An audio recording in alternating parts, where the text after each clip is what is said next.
All right, thank you all for having me. For today's talk, I'm going to go over a lot of my effort to incorporate as many native plants in my yard as possible. Now, actually before I begin, I think like others have already, maybe just start with a few disclaimers. First, I am not a biologist, at least by formal training. None of my degrees are in biology. I am a geologist, but more specifically, I'm a paleobiologist. And so my interest is really in the long-term evolutionary history of life on our planet. And I want to bring to you a little bit of my perspective of deep time. And that is because it is ultimately what motivates me to more or less devote all my free time to native plants. So what you're looking in this graph right here is biodiversity over the past 542 million years. To the far left, that 542 is millions of years before present, and the 0 is today. On the y-axis, what you're looking at is number of fossil genera, and although it's not shown there, that's in thousands.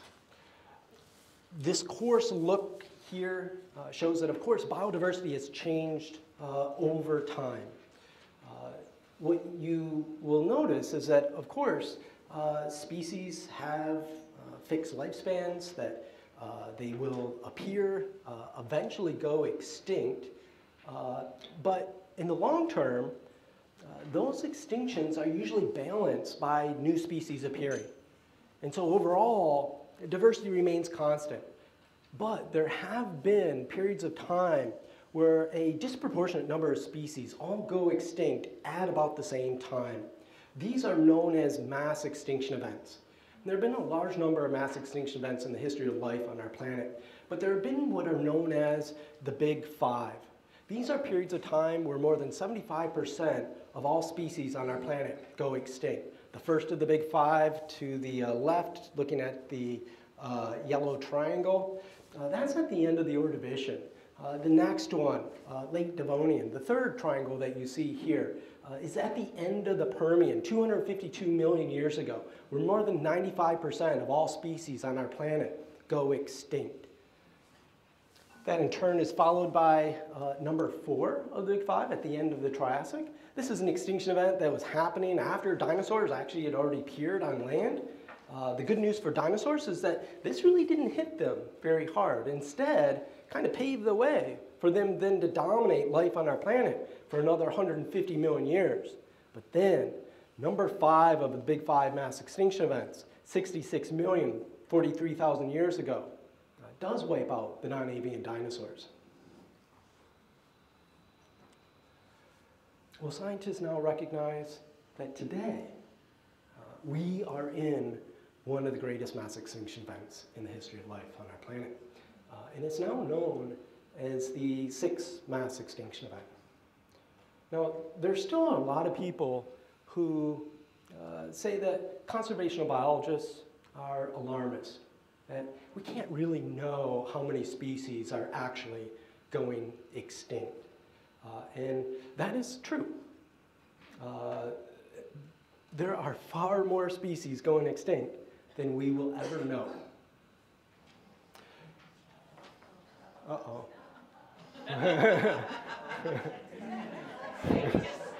Yeah. We'll see how this goes. Hopefully I don't have to do an interpretive dance for the rest of the slides.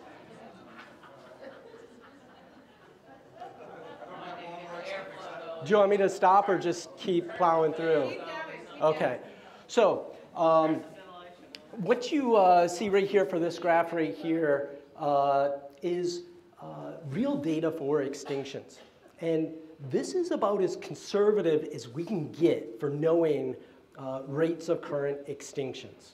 And so this is based on the actual species that have gone extinct since the 16th century.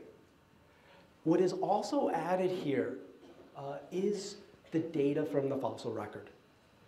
We know over millions of years that mammals have gone extinct at a rate of about 2 species per 1,000 species per year. You see that in this lower dotted line. That is the normal background rate of extinction. So look, even in the 16th century, extinction levels are higher than they were for millions of years. But now, and especially associated with industrialized society, we're seeing a massive increase in extinctions.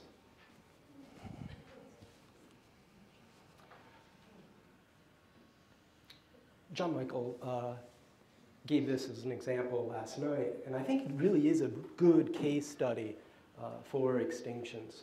That when European settlers arrived to North America, passenger pigeon was the most abundant bird on our planet. Population, nearly 4 billion birds. Now, this quote here from the 1857 Ohio State Senate Committee is related to a petition to protect the passenger pigeon. And if you read this, you'll see that their response, after studying the issue, was that the passenger pigeon needs no protection, that no ordinary discussion can lessen them. Yet, in 1914, the last passenger pigeon, shown right here in this picture, Martha, died in the Cincinnati Zoo. Now, I don't want this presentation to just be about doom and gloom. I do, though, believe very strongly that we need to be aware of the problem. But conservationists also say, hey, look, if we just focus on everything that's going wrong with our planet, then that will lead to despair. And then these extinctions will be inevitable. We feel like there's nothing we can do. And so now conservation biologists are promoting hope. And that is what I hope to do for the rest of this talk. Now, I do want to make clear, though, that when we say hope, it's not the same thing as optimism. You know, optimism is believing that something is going to happen. This is optimism. It's false hope. Authentic hope is much more than this. Authentic hope is believing that something is possible and then developing a plan to make it happen. And so I hope that I never have to see a lawn again. Now, for my own yard, this hope has been realized, and I'm going to take you on that journey. And so about 6 years ago, I moved into a house in Harahan, and like many houses, it has a yard. This in many ways was unique to the houses in my neighborhood in that there actually is a slight foundational planting. All other houses in my neighborhood have lawns that go right up to the house. I know this is recorded. I don't want to shame my neighbors, but this here shows grass going up to the house and all the way to the back fence. Here's another view, also showing actually a lot of lawn weeds. But there are some things in my yard that I originally liked, and this cluster of 3 cypress trees I found to be very attractive. So I did have some native plants already in my yard.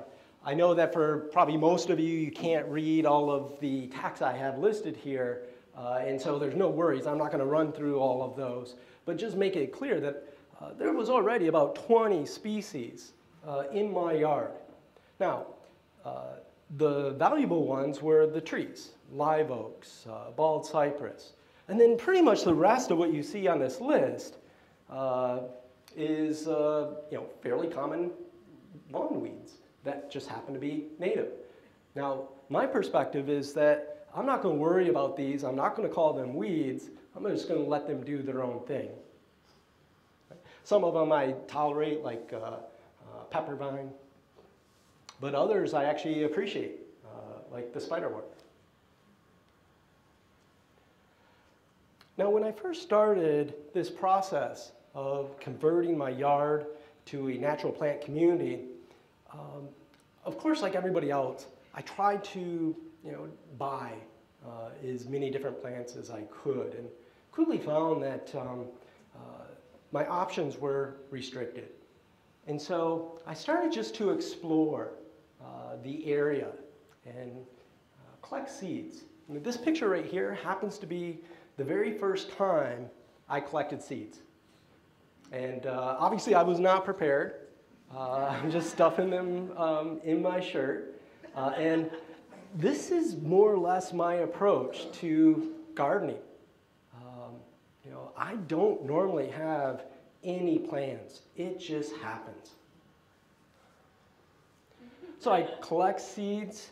More recently now, it's like big bags of seeds that get dumped on my countertops. I sort them, and then eventually propagate them.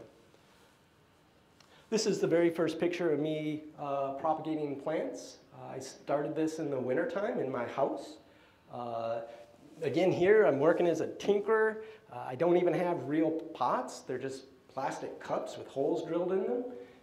And this picture is dominated by pale coneflower.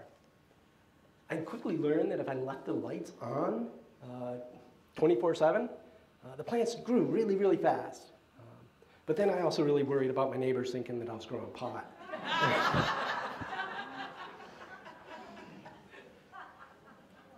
So after growing plants indoors, they then get moved outside. This is the second year of me growing plants. This is about 1,000 plants right here. And I'll let you know, I kill a lot of plants. And so most of these plants, unfortunately, are not with us today. This is this past summer. And so I have this large concrete pad in my backyard. That's where all the potted plants go. It is now full. And so I have, a dilemma of, can I grow more plants? And where do I put them? This is what I happen to be growing right now. Here's about 300 baby iris. Iris giganticeruleum. So let's see some of the places where these plants originate from. I try to stay as local as possible because many of the plants in the New Orleans area are adapted to those conditions. And although you can have the exact same species range, much further north, well into Minnesota, those individuals might not be adapted to the conditions down here. So the very first place that I had explored was a restored prairie in New Orleans City Park that was done by Mark Pastrick. The plants here actually originated from the Cajun prairie. And this was my first experience with prairie plants at all. I had no idea what any of these things were. This list that you see here are those species that I collected, propagated, and they're still alive in my yard now. Unfortunately, this restored prairie, which was once about 5 acres, there were complaints to City Park about how it looked, and like much of the rest of City Park, it is now mowed to the ground. Very close to my house, like 5-minute walking distance, is the Mississippi River Batcher. In this picture right here, you can see that we're in late winter, the river is up, it's completely flooding the Batcher. And so the plants that you find here are adapted to those conditions. Here's some pictures of plants that you might encounter. Pluchia, creeping spot flower, a couple species of hibiscus. This list here, it's about 30 plants. These are plants that I collected seeds from, I propagated. They are all now in my yard.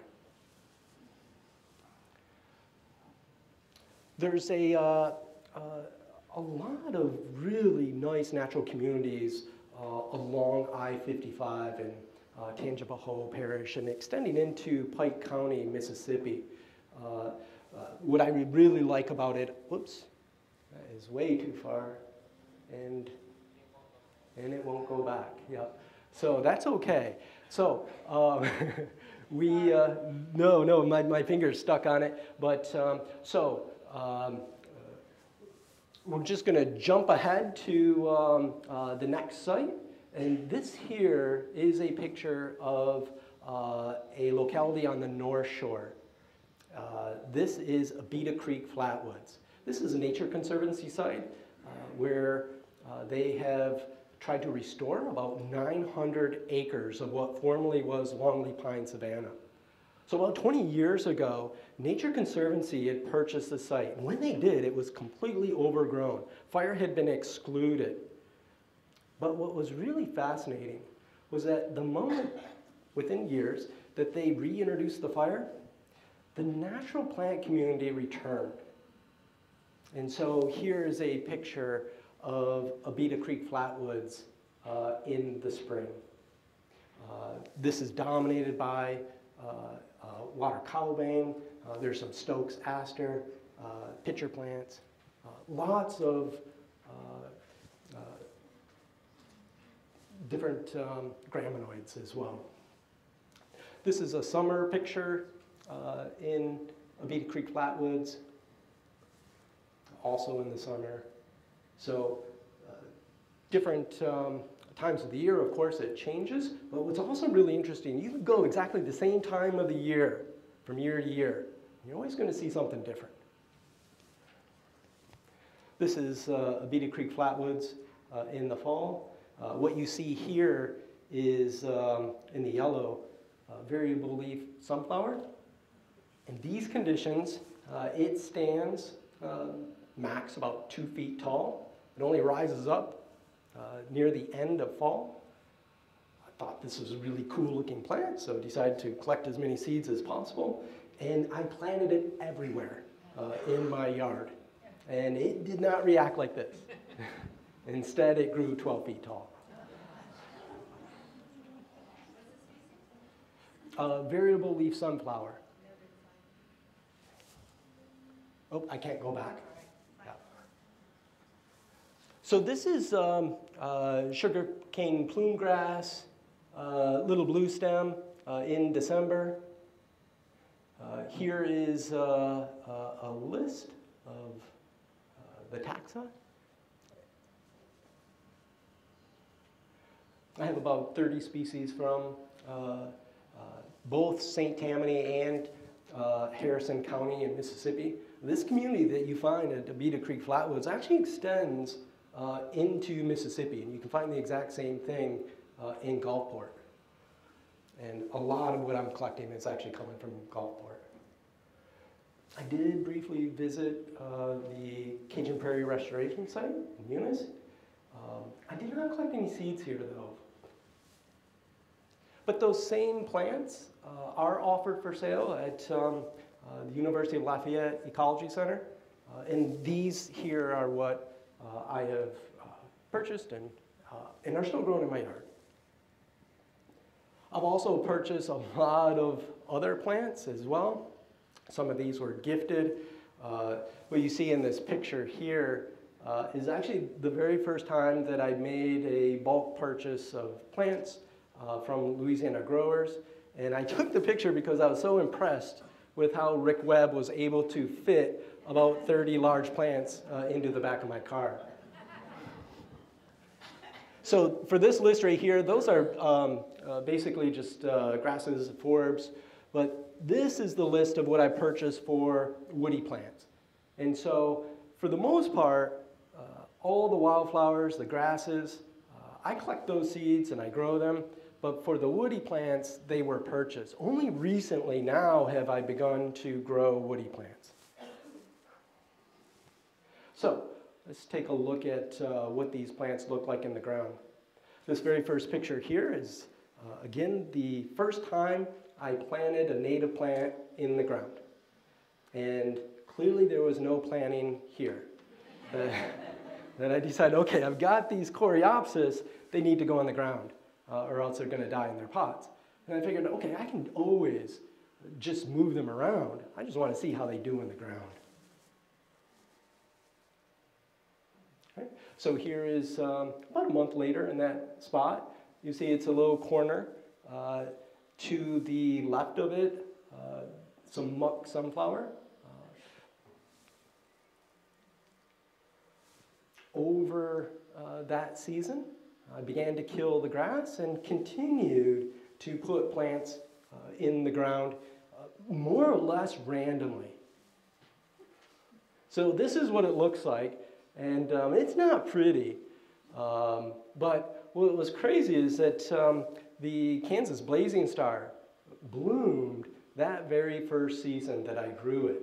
And I was so excited that, hey, you know, I got all of this Kansas blazing star, a couple hundred of them in the ground. You know, the next year is going to be amazing.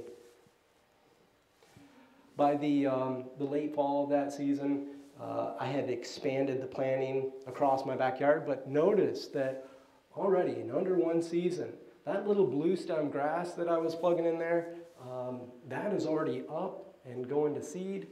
Ashy sunflower is in the back. In the foreground next to Zeus is the newest plants.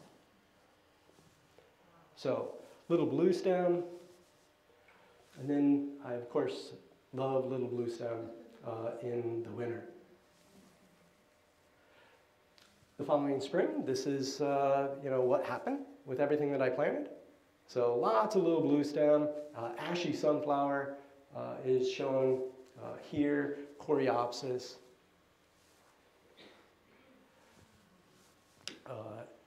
This is stockies that was coming from the batcher. This spreads by rhizomes, and within 1 year, this spread throughout my entire backyard. Now, look, the reason I'm not all that worried about things spreading is because eventually they do calm down. I have a hard time finding this in my yard now. Here, again, this is spring of the very next season after I first planted. You see bee balm in the foreground. In the background, notice the blazing star. So here in the background, that blazing star is coming up. A hibiscus is flowering, Texas coneflower. And unfortunately, I just went too fast across the blazing star. Instead, you're going to look at a bad picture. This is ultimately what ended up happening at the end of that first full year. That everything got way too big. Even the blazing star was reaching up about 7 feet tall, and then everything just collapsed down.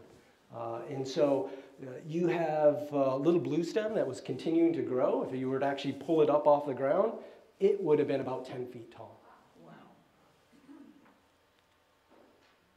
Still, though, in the fall, you know, there are some things, although they're flopping around, that to me, you know, still was somewhat aesthetically pleasing. And the little blue stem. Another thing, I plugged in the very back in the corner, just a few plants. Already, by the end of one season, it had spread throughout most of my backyard. And then it spread throughout the front yard. But it's a beautiful plant. The next season, so the spring following, what you just saw, these are Texas coneflowers. In the summer, you see some beautyberry, rattlesnake master, coral honeysuckle. Typical view of my backyard in the summertime. And of course, you know, just keep things as they are. I don't deadhead anything. I have so much area in the backyard that, that would take forever to do.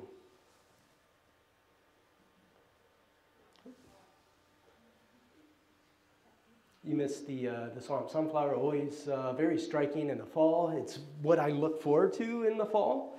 But the asters and the blue mist flower are also great for fall color. So this is pretty much now what my backyard will look like every single fall. Although I have nearly 100 species in my backyard, the fall is still always dominated by blue mist flower, muck sunflower, seaside goldenrod, and little blue stem. So this is a spot right here where I had not started planting anything. It was the first place that I liked in my yard from the start. And I was always reluctant to do anything with it because I wanted it to be perfect. And then also I had a difficult time growing anything underneath the bald cypress. And so you'll notice that that area is bare. I'm going to show you what I've done to that spot. So I started to plant Louisiana iris and carex. Although this is deep shade, Louisiana iris actually does very well here because it gets full sun in the wintertime. That same spot where we normally have deep shade, this is what it looked like right after Hurricane Ida had passed through. Notice that the leaves have been stripped from the bald cypress. It is now sunny. But the plants then responded as if it was springtime. And although, the blue mist is coming up in the fall, creeping spot flower, everything is really low and lush. And then the next spring, the Louisiana iris is popping up. When I bought the Louisiana iris, I had no idea what cultivars they were, what colors I would get. And that was kind of exciting to me. I'm not sure what I'm going to do in the future, but it was fun at least to have surprises for this first time.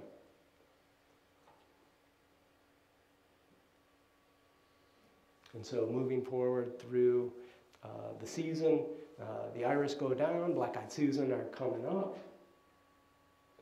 And then during the summer and into the fall, the halberd leaf rose mallow are blooming. I have about 100 of these scattered throughout my yard.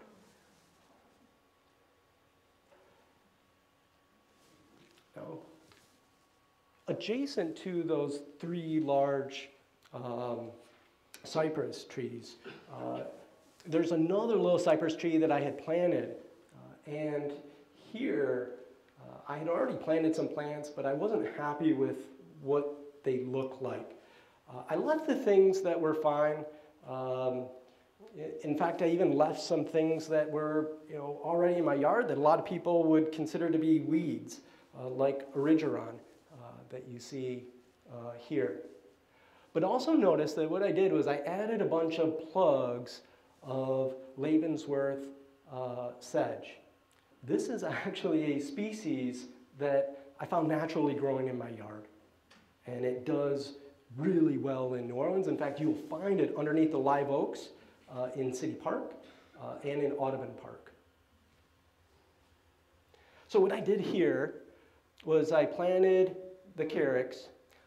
I also scooped out all of the soil surrounding them. And then I baked it to kill off all of the weed seeds. And then I replaced it. And then I seeded on top of it just to see what would happen. You baked it in your kitchen? No. By the way, I did that once, okay? So don't ever do that. No, I have a toaster oven that I keep outside. And that is for my soil baking. So that location is right here. The carex is coming up. There's also another species of carex that's coming from the Batcher This is Carex crustcorvi. Also has a really nice texture and color to it. This is a picture of this location in the spring. The lush green color, that is mostly all due to Carex. But you do see some of the Louisiana irises coming up in the foreground. This is Carex crustcorvi. And then looking at this same view as the season progresses, see that other plants are beginning to come up. Again, in the foreground, Carex crustcorvi. There's some mountain mint in here, Ridgeron, black-eyed Susan, some scarlet sage. And then here in the place where I had seeded, what primarily came up was heelall, but then also some sneezeweed. And then here is that same view a little bit later in the spring. And so in this view here, there's about 100 species. Of course, any place where there is bare patches, I am going to fill with native plants. And so back behind my fence, there's a servitude, and I maintain half of this servitude. And so in this case, I decided, okay, I'm just going to kill off everything and see what happens if I just throw down seeds. And that season, this is what happened. The only things that were actually from the seeds are in the back, seaside goldenrod. Everything in the foreground is what traveled from behind my fence over to here. So that blue mist flower, the muck sunflower, just really likes to take over. So, of course, I did the same thing for my front yard. Now, a lot of people will say, maybe not a lot of people, some people, to keep it in the back. Don't let the neighbors see, the wildness in the front. I think I've heard the analogy of a mullet. It's all in the back and short in the front. But for me, from my perspective, we're facing one of the greatest mass extinction events in the history of life on our planet. I don't care whether the neighbors get offended by what they see in my front yard. If anything, I want to have that conversation. Now, at the same time, I don't want to scare anybody, and so I took this more slowly than I did with the backyard, and also with some experience and knowledge. Start out by ripping out all of the non-native shrubs, replace them with some native shrubs and additional trees. You see that here. Working with little blue stem, Coreopsis, goldenrod, some of the same species I've already had available. At this point in time, I didn't have the diversity that I currently do. And so it really restricted what was being planted. But you'll notice in these pictures that there's essentially a front. And as I advance, you'll see this move across the front yard. And every time I'm planting something entirely new. Right? So this wasn't like me starting from scratch and having a plan. This is me just trying to figure out, what's going to grow in this spot and hope that it looks okay. So here I'm continuing to plant. At this time, not sure how to divide the lawn from the rest, and I just have mulch. I don't think that worked that well.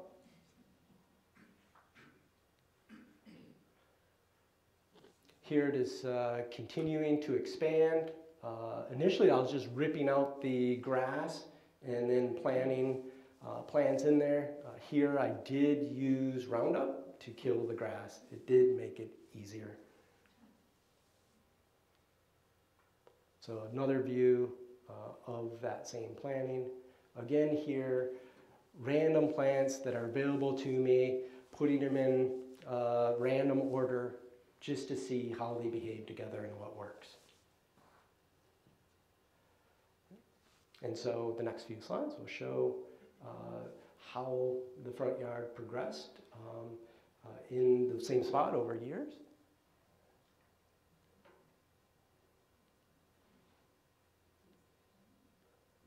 The fall time, always blue mist wants to take over, but this fall was the first time for the front yard, blue mist was rare. So my feeling is don't worry about a lot of overly aggressive plants. If you pack in a lot of other overly aggressive plants, they will outcompete them.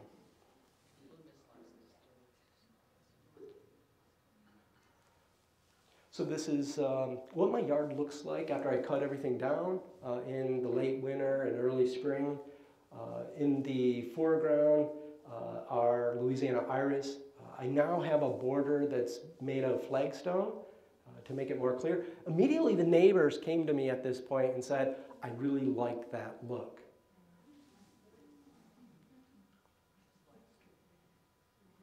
So this is what my front yard now looks like, late winter, early spring. Right now, the lyre-leaf sage is coming up. And then as spring progresses, the lyre-leaf sage continues to bloom, coreopsis appears, and the Louisiana irises. This picture here is from early April of last year. It is, yeah. How old is that one? That one is about 4 years old. Oh, you had it before you started reaping them long. This is one that I had grown from seed and I left it in the pot for over a year. And then it took multiple years to reach that size. I did this with others that are not growing as nice as this one. And so, you know, my approach is grow as many different plants as possible, get them in the ground. Eventually, some of them will do okay.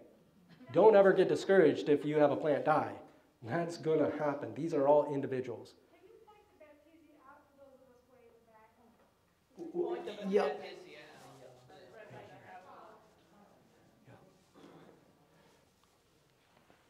out. I'm trying to increase the proportion of that in the yard. In this view right here, you also see some pale coneflower, obedient plant.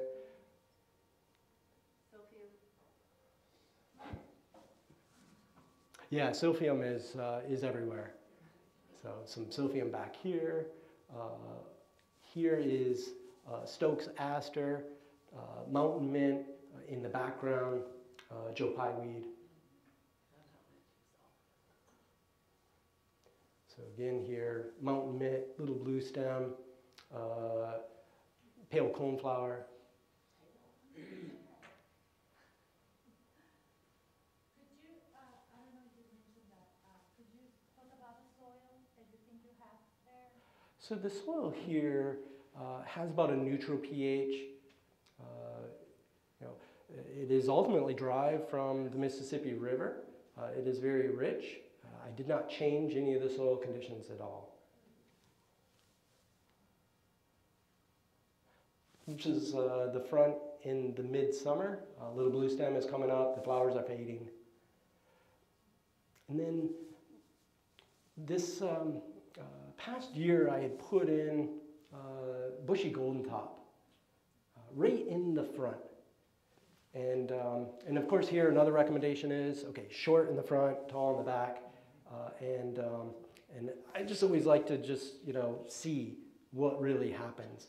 And I don't really have any regrets. I don't know in the future, you know, what I do with it. But I was excited to see the bushy golden top because it's not behaving like a lot of other big plants that grow really large and then just flop over. These held their shape very well, and I like the form. And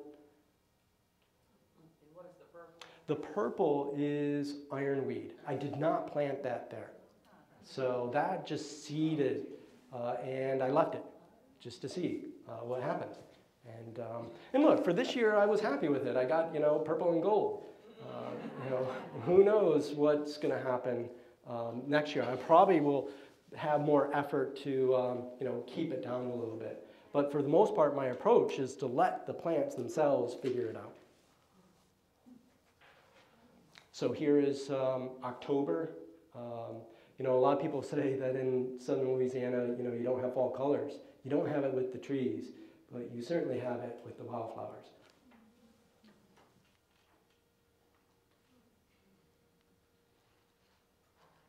How do you maintain the edge there with the flagstone? There, certainly those grasses are growing into the flagstone, aren't they, from your lawn? Yeah, I'll need to figure that out.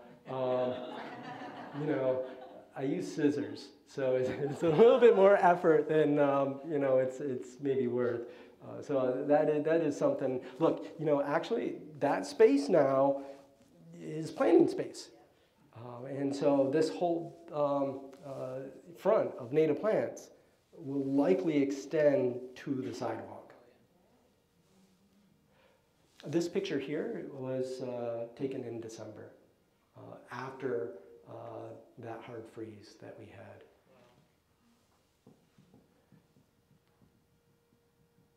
And so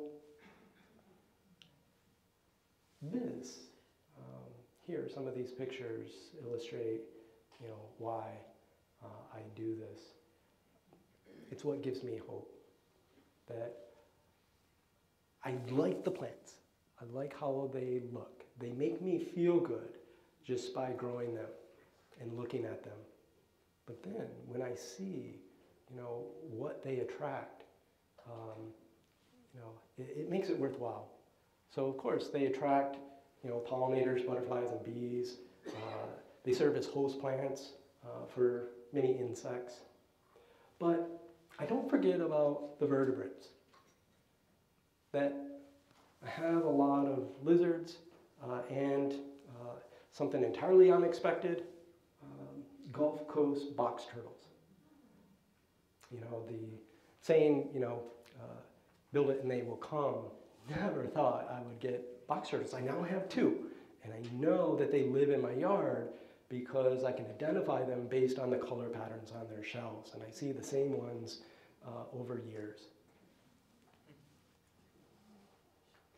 The other thing to point out here, although you might not be able to see this well, the bird is a great egret, and it's eating a snake in my front yard. Now, I walk about 5 miles every single day. And of course, I walk past, you know, lawns. I've never once seen a great egret eating a snake in somebody's yard. You know, and in part it's because, you know, nobody has that habitat to make it possible. But it is possible. So these give me hope. What else gives me hope is actually the response of my neighbors. That, you know, initially they would just come to me as I'm digging up everything in my front yard and simply inquire, you know, what are you doing? But then families would walk by and the kids would say, I love your garden. And, you know, that was, you know, something that always affects me. It's the kids that say they love it. And there's one summer I was working in the front yard, and every single day there was a group of kids. They made a point to tell me that I was doing a great job. So I hope that I've given some of you hope as well. You know, look, hopefully you don't have to worry about doing it right. That you can just, you know, find plants that occurred near you and grow them and put them in the ground. In many ways, they figure it out. You don't have to worry about what your neighbors think. You know, they're still going to say hi to you. You know, one neighbor, I was walking my dog Zeus past his house, and I never talked to him before other than just conversations about our dogs because they really like to bark at each other. But he said to me, you know, every time people come to my house, They ask about what's going on in your yard. And he said, although I never asked you what you're doing, I told them that you have a bird sanctuary. So people will perceive this, in the right way. Even though, I put, big messy plants right up in your face. So thank you. I'm happy to answer any questions if there's time.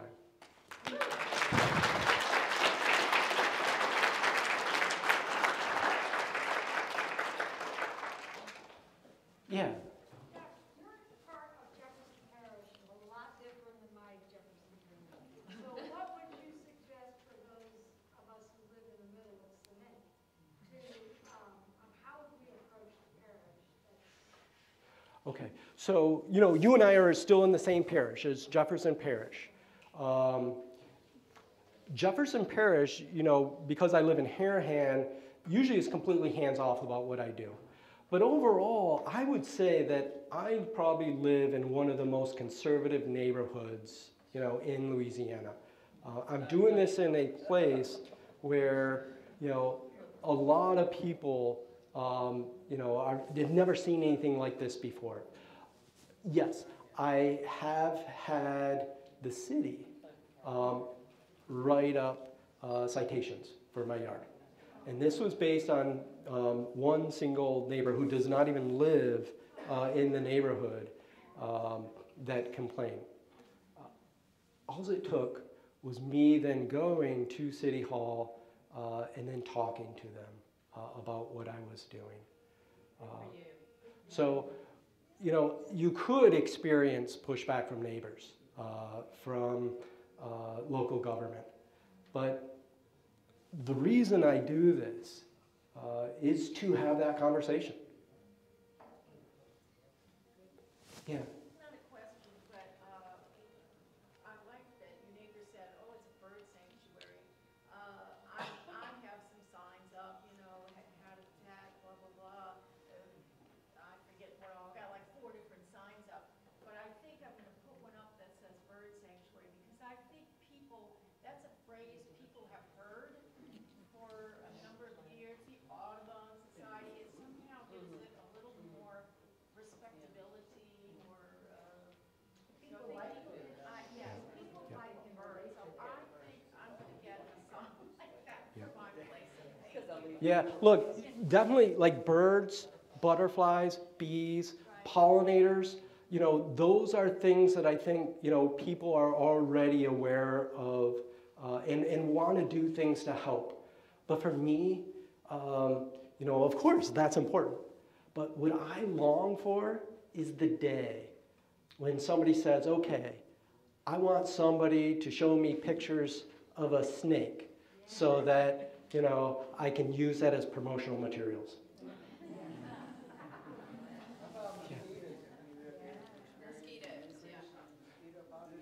No, no increase in mosquito population. Look, I mean, I live in a place very close to the Batcher, and there are a lot of borrow pits. So we automatically have a high mosquito population. My yard does not add to that. There's no standing water to allow for mosquitoes to breed. So they're not breeding in the vegetation. I've had people ask me about rodents as well. And there are no rodents other than squirrels. Possums, yeah, but they're marsupials. And I do have one that lives in my backyard. And I allow it. Does Zeus love it? He did. Yeah. So. Well, it's supposed to eat fleas, aren't they? Ticks and stuff. Yeah. Do you fertilize, or is everything we see growing on its own steam? Yeah, everything's growing on its own steam. Look, the soil in many ways is already too fertile for many of these plants. So they just go nuts. So the very first time that I was putting plants in the ground, I threw some organic fertilizer with them, and I quickly learned that that was a mistake. Yeah. I had, well, I won't critique you and ask you how you're going to improve your rodent and native mosquito populations. We'll save that for the next talk. But I would like to know how Leavenworthy eyes are doing. I saw that you planted it, but I've never seen anybody plant that before. Yeah, I love it. It is a wonderful matrix plant. It does not spread by rhizomes. It will stay in a clump. What is this that you're talking about? This is Leavenworth sedge. It's what is really the most common species of carex in the New Orleans area. And it would make a wonderful substitute for mondo grass. Couple more, real quick. Go ahead. On maintenance and irrigation?